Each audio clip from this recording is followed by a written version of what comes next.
Las informaciones que son noticia toman el protagonismo. Comienza Informe RCR.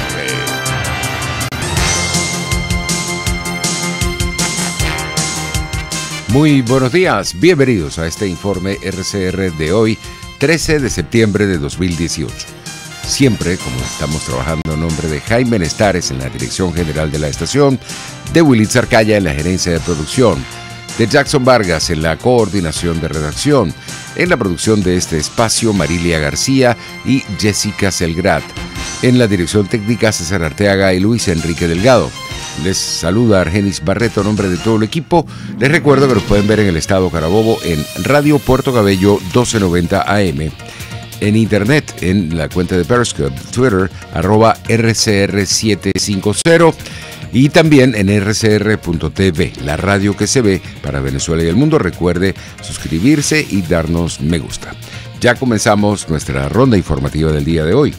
El secretario general de la OEA, Luis Almagro, llegó a Colombia para evaluar la migración de miles de venezolanos que huyen de la crisis en nuestro país y analizar ayudas a las naciones receptoras. Valentina Antolines, periodista de RCN La Radio en Colombia, emisora aliada en el informativo Solar, nos amplía esta información.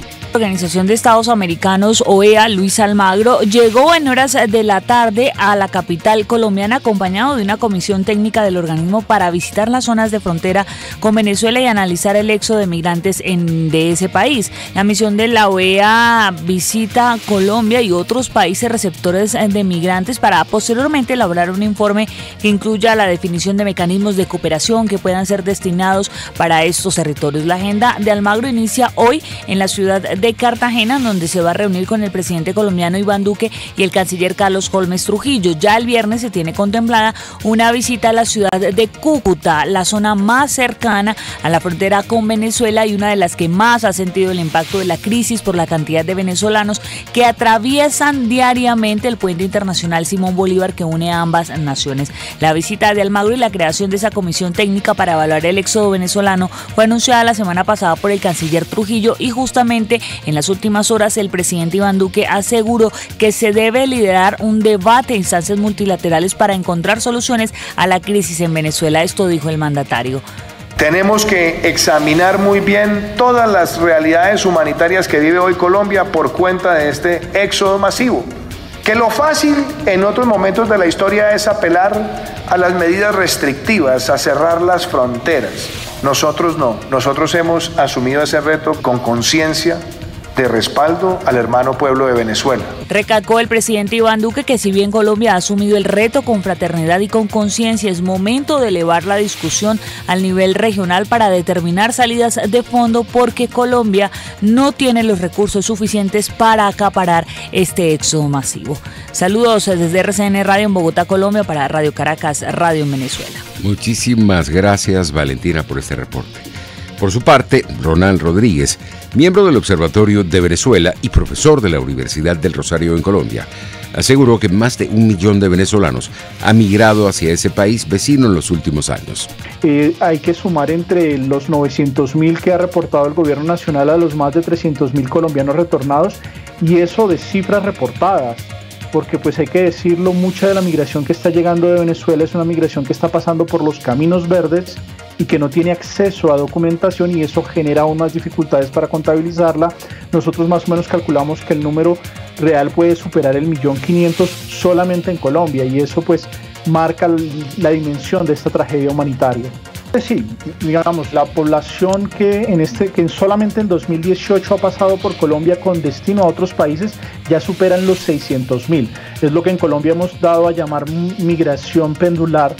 Por ejemplo, en Perú ya hay más de 414.000 ciudadanos venezolanos, en Ecuador más de 168.000, en Chile más de 164.000, Argentina 82.000, Brasil está por el orden de los 64.000 e incluso México por el orden de los 32.000.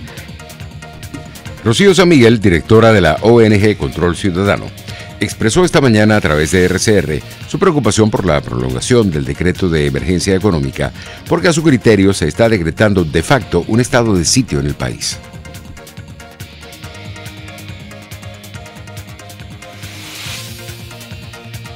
Obviamente es una migración que En Colombia era muy difícil de registrar porque los primeros que llegaron fueron los colombianos retornados, ciudadanos de mi país que llevaban varias décadas viviendo en Venezuela, pero que a ellos se le empezó a sumar sus familias, sus hijos que son colombo-venezolanos, y ahora pues toda una población humilde venezolana que sale sin mayor preparación de su país, muchas veces sin entender lo que significa migrar, a veces con algunos imaginarios falsos de, por ejemplo, llegar a Chile en 2 días, cuando ese viaje a Chile puede llegar a ser una travesía, o es una de las travesías más fuertes para cualquier ser humano, porque va a tener que someterse a subir grandes alturas.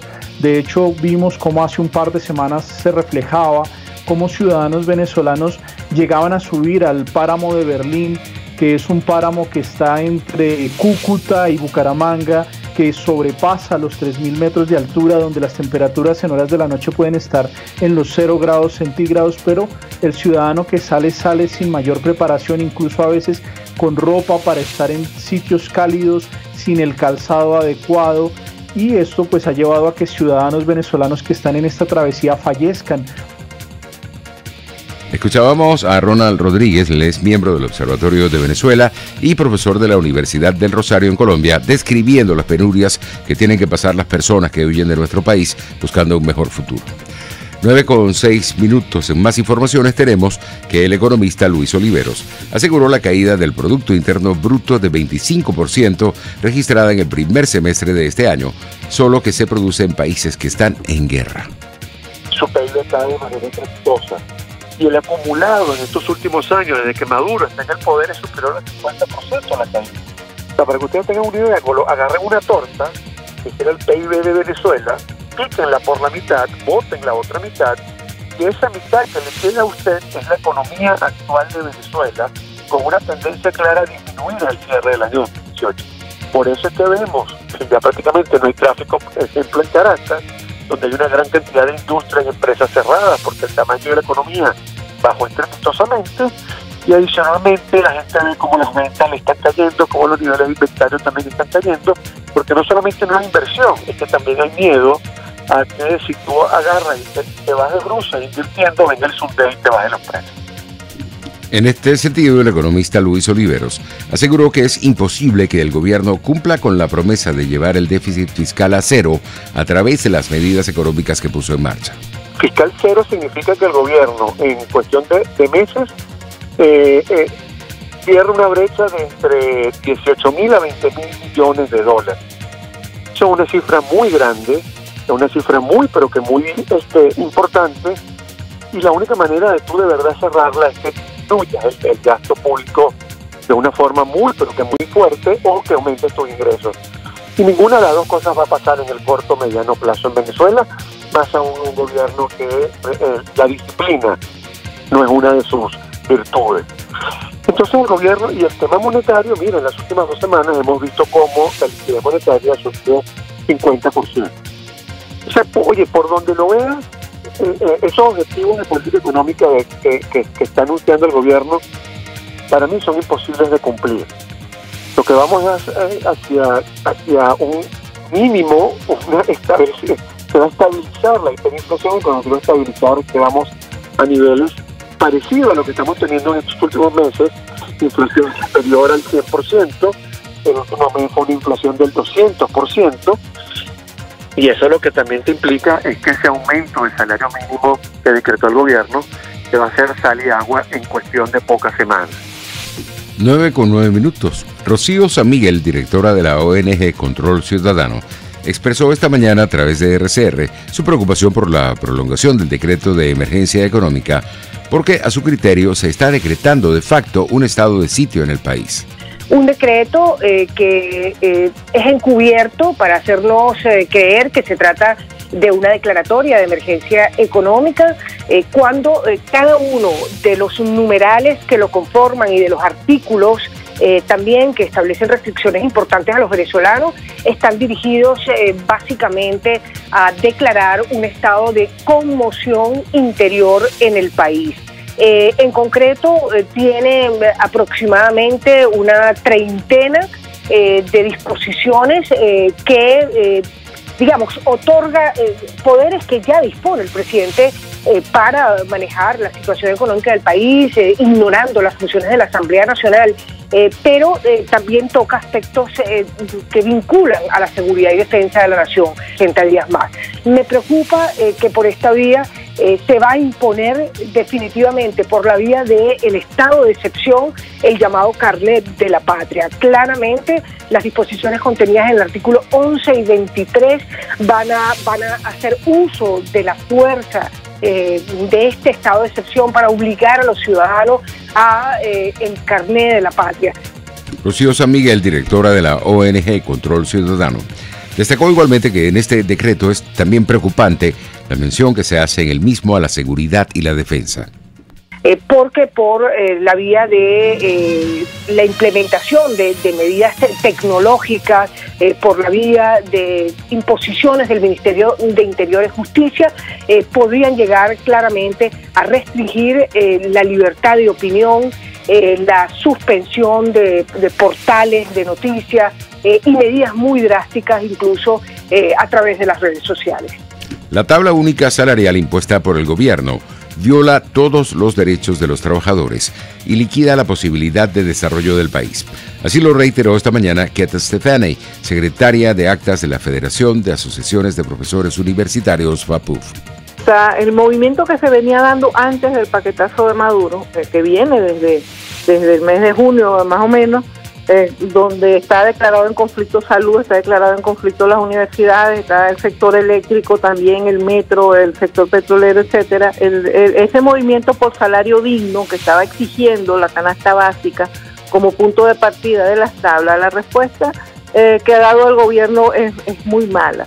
Ellos imponen ese salario mínimo como medida compensatoria de un paquetazo que genera una hiperdevaluación y más inflación aún, más escalada en los precios aún, y que apenas ahora empieza a gotear ese ajuste a la mayoría de los sectores, por lo menos en el caso de los trabajadores dependientes del Estado. Apenas en las universidades se cobró una semana de salario mínimo el día de ayer, y lo hacen, y aprovechándose de eso entonces intervienen todas las tablas del sector público. Una intervención de las tablas que constituye, en primer lugar, es unilateral, viola el derecho humano a la definición de las propias condiciones de trabajo y remuneración. Eso debe discutirse con los sindicatos, y en segundo lugar viola los derechos progresivos intangibles, no solamente en la constitución de la tabla, sino en la eliminación de un conjunto de primas y en la forma de pagar las primas. A las 7:10 de la mañana de este jueves, Keta Stefaney, secretaria de Actas de la Federación de Asociaciones de Profesores Universitarios FAPUF, indicó que no es la mejor vía para lograr un acuerdo. Es decir, la hiperinflación se sigue comiendo los salarios, pero en esa disminución arrastras a todos los trabajadores a ese dólar al mes, que es a lo que vamos a llegar nuevamente. Entonces van a hacer todo, porque el salario, las tablas salariales han sido aplanadas completamente. En el caso del sector universitario, la distancia que había, por ejemplo, en el caso de los obreros de la tabla, que son 5 escalas de obreros, 5 cargos de obreros, era una diferencia de 5%, ahora es de 2%. En el caso era de 7%, ahora es de 2%. En el caso de los empleados era de 5%, ahora es de 2%. En el caso de la tabla de los profesores universitarios, la distancia era de 13% y la estamos cuestionando. Por eso es que nosotros en 2015 no firmamos la convención, porque en las normas de homologación es de 18 y 20% y la han llevado a 6%. Eso liquida la carrera académica completamente. Por su parte, Amalio Belmonte, sociólogo y secretario de la Universidad Central de Venezuela, advirtió que esta medida salarial impuesta por el gobierno pone en jaque la vida académica del país. Sí, nosotros tenemos nuestra cuota de agresión por parte del paquete económico que el gobierno ahora complementa, es decir, en el sentido siguiente, es decir, por ejemplo, le doy una referencia: un profesor titular va a ganar menos de 2 salarios mínimos. El gobierno comienza a concebir al país y a las instituciones, en este caso a la universidad, como una especie de universidad laborista. Comienza a tratar de manera distinta a los trabajadores que están dedicados a funciones distintas a los profesores, y a partir de allí es que comienza una suerte de escala mínima que casi nos iguala. En general trata de igualar los sueldos de los profesores, no importa su escalafón, con otros sectores que también merecen sin duda algún aumento, y la diferencia entre una escala y otra con respecto a los profesores son mínimas, es decir, no hay ningún estímulo para ascender, no hay ningún estímulo para estudiar, porque además que la remuneración más alta son menos de 2 salarios mínimos, es decir, son 3.100 soberanos, básicamente, y eso estaba establecido por contratación colectiva, que la negociación era por 31.000, es decir, que hay una sustancial rebaja en cuanto a las expectativas. Eso obviamente afecta a la universidad, porque no solamente incide en el sueldo de los profesores, también incide en todas las funciones que cumple la universidad. Amalio Belmonte, sociólogo y secretario de la Universidad Central de Venezuela, enfatizó que esta casa de estudios superior no cuenta con los recursos necesarios para llevar adelante sus compromisos académicos. Ya hace mucho tiempo, hace muchos meses, el presupuesto universitario se agotó los 3 primeros meses porque lo derrotó la insuficiencia, la superinflación y obviamente todos los costos que habitualmente tienen que ver con los servicios que la universidad cumple. Esta es una universidad que en este momento no ha recibido recurso alguno ni para pagar este aumento de ahora, ni tampoco para el funcionamiento. Es decir, estamos en una situación muy grave. Es verdad que lo hemos dicho muchas veces, pero no ha habido una como esta de tal gravedad. Se requeriría de nuevo rediscutir el presupuesto, es decir, entender que el presupuesto nuestro es apenas un 30% de lo solicitado, con la inflación se reduce a menos del 30%, y lo que nos va a llegar como recursos posiblemente, porque esa es la política del gobierno, es para pagar este aumento. Es decir, lo que nos va a ingresar, casi el 92% se va a utilizar para pagar los sueldos y salarios. Hace poco era el 80%, llevamos por el 91%. Va a llegar un momento en el cual vamos a ser simplemente unos pagadores de sueldos y de sueldos precarios, y eso impide que la universidad cumpla con la función académica más importante, que es producir conocimiento, es producir todo aquello que está vinculado con el desarrollo intelectual, en fin, todas las actividades para las cuales la universidad está digamos, orientada, o es su misión. Es decir, entre tanto, Pablo Zambrano, secretario ejecutivo de FETRASalud, expresó su rechazo a que a través de un decreto salarial se busque echar por tierra todos los beneficios alcanzados por los trabajadores. Sindicatos, hospitales y clínicas, nuestra posición firme pues es participar en todos los encuentros que sean necesarios. Hoy hay una reunión de los distintos sectores. El día 22 tengo entendido que se va a hacer un encuentro a nivel nacional de los distintos sectores del país. Esto porque de verdad el gobierno no ha entendido que nosotros no queremos más imposiciones, nosotros no queremos que nos sigan imponiendo todo lo que ellos quieren y no consultan absolutamente nada. Y te voy a poner un ejemplo, en el caso del sector salud, nos quitaron prácticamente una serie de cláusulas económicas, prácticamente nos dejaron solo con la de antigüedad, con la prima por hijo, y nos dejaron con la prima de asistencia de salud, pero no nos las dejaron como las teníamos anteriormente, sino que nos bajaron a todos los porcentajes más de un 50%, y bueno, esto ha ocasionado que nosotros hoy en rueda de prensa vamos a pronunciarnos y vamos a hacer unas acciones la semana que viene, vamos a llamar a protestar porque nosotros no vamos a calar esta situación. A las 7:40 de la mañana de este jueves, Pablo Zambrano, secretario ejecutivo de FETRASalud, destacó el llamado que está haciendo este gremio a participar el próximo miércoles en una protesta nacional.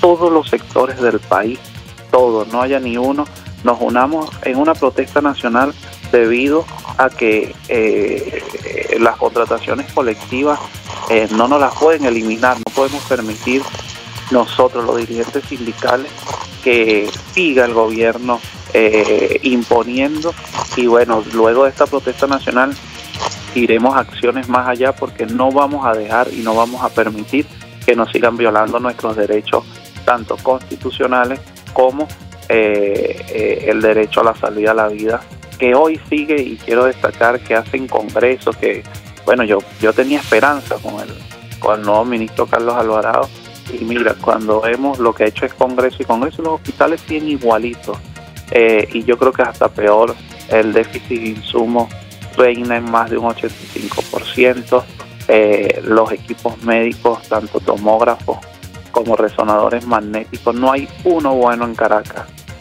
Es hora de ir a publicidad.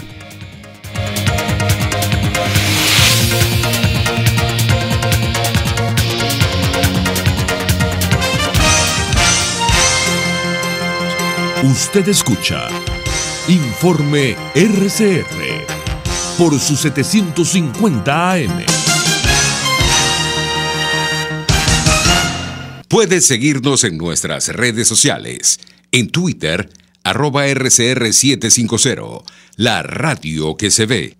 CAE Export es la empresa responsable de llevar tus envíos y cargas desde USA a Venezuela y Panamá, pero también de Panamá a Venezuela. CAE Export realiza este delicado trabajo con personal calificado y de vasta experiencia en el ramo de exportación, importación, empaque y despacho de mercancía. Para mayor información visita la página caexport.net, correo info@caexport.net, teléfono 0241-775-5575. CAE Export, déjalo todo en nuestras manos. Les habla Rafael del Rosario, concejal de Chacao. ¿Sabía usted que más del 70% de las protestas en nuestro país se debe a la falla de los servicios públicos? El Estado debe garantizar el óptimo funcionamiento de los servicios fundamentales para nuestra vida cotidiana, tales como agua, luz, gas, aseo y transporte. ¿Qué esperas? Haz valer tus derechos. Cuando pienso en frescura, pienso en Central Madeirense. Y sé que solo allí encontraré lo mejor en productos de primera calidad, donde las frutas y vegetales son traídos directamente del campo, con olor a tierra fértil, a tierra venezolana. En Central Madeirense son más frescas. Dosis Alternativa es una ventana abierta donde usted hallará respuestas a diversos temas de salud que nos preocupan. Una persona empieza a engordar de repente, hay que ver cuántos kilos tienes de más para saber cuántos años han pasado desde el conflicto. Hay una cosa que se llama conflicto de siluetas, que es que nosotras empezamos a engordar y empezamos, ay, me veo gorda, ay, me veo fea. Es lo peor que podemos hacer. Entonces, cuando decimos estoy gorda, estoy fea, nos ponemos más gordas. Dosis Alternativa les hace llegar de una manera sencilla y amena la orientación de profesionales que necesita para comprender y manejar correctamente situaciones de nuestro día a día. El organismo está compuesto mayoritariamente por agua y si nosotros no reponemos esta agua, pues nos deshidratamos. Lo ideal es que las personas consuman aproximadamente 2 litros al día entre todos los líquidos que toman. Dosis Alternativa, con Marilia García y Jackson Vargas, de lunes a viernes a las 9:30 de la mañana, solo por RCR y RCR.tv, la radio que se ve.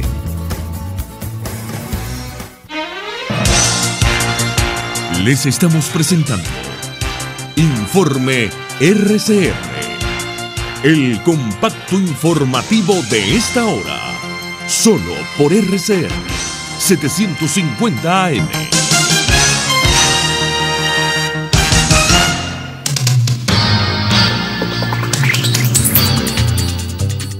Iniciamos nuestro recorrido internacional destacando que el Consejo Permanente de la OEA aprobó con 19 votos a favor, 4 en contra y 9 abstenciones una nueva resolución sobre la crisis en Nicaragua.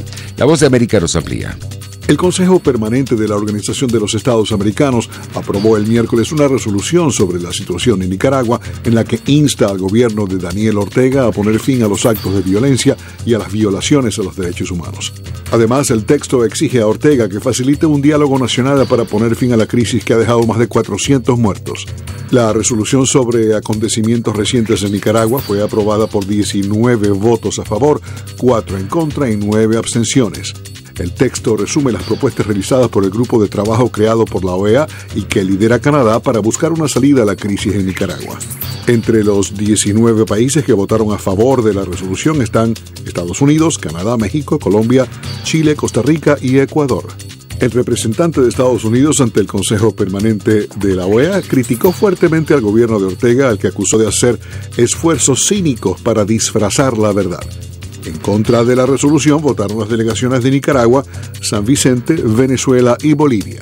Alejandro Escalona, Voz de América, Washington. Un tribunal de El Salvador condenó al expresidente Elías Antonio Saca a 10 años de prisión y le ordenó devolver $260,7 millones de 301 millones desviados durante su gestión entre 2004 y 2009. Nuestros colegas de Radio Francia Internacional nos tienen detalles. El fallo, una imagen y un precedente en las investigaciones contra la corrupción.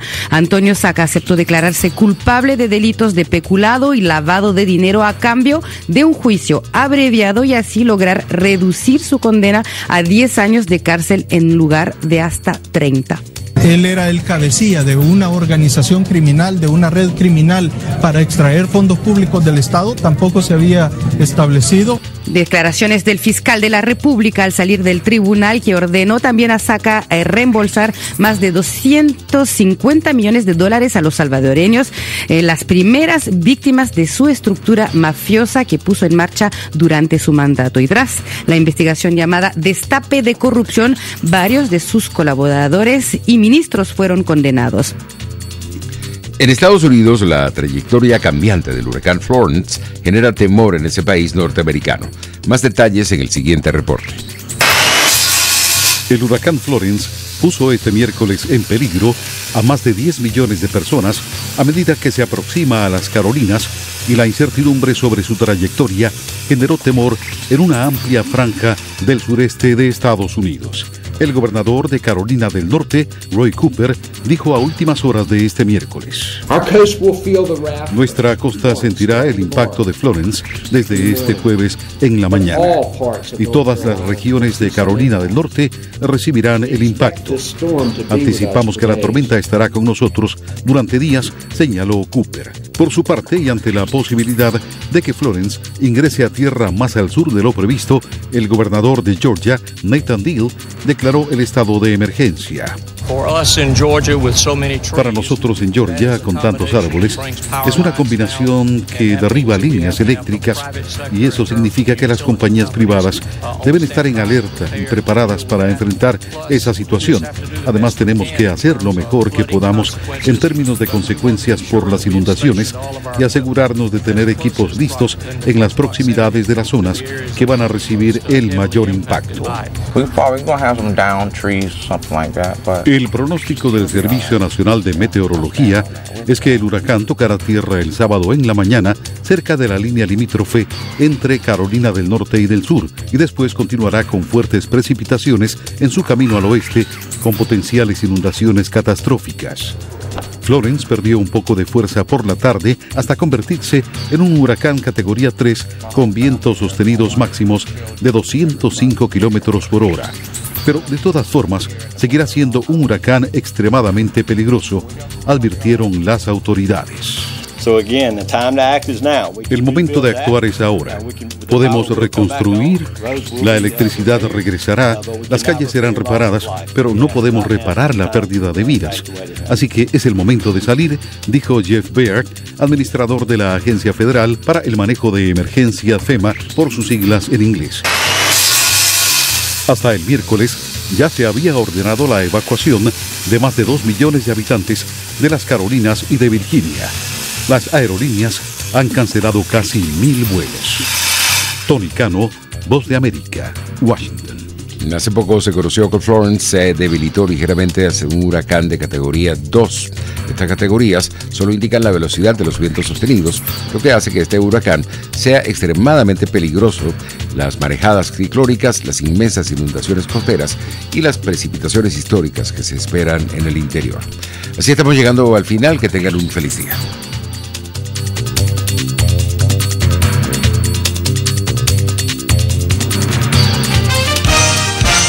Hasta aquí este compacto noticioso. Manténgase en nuestra sintonía.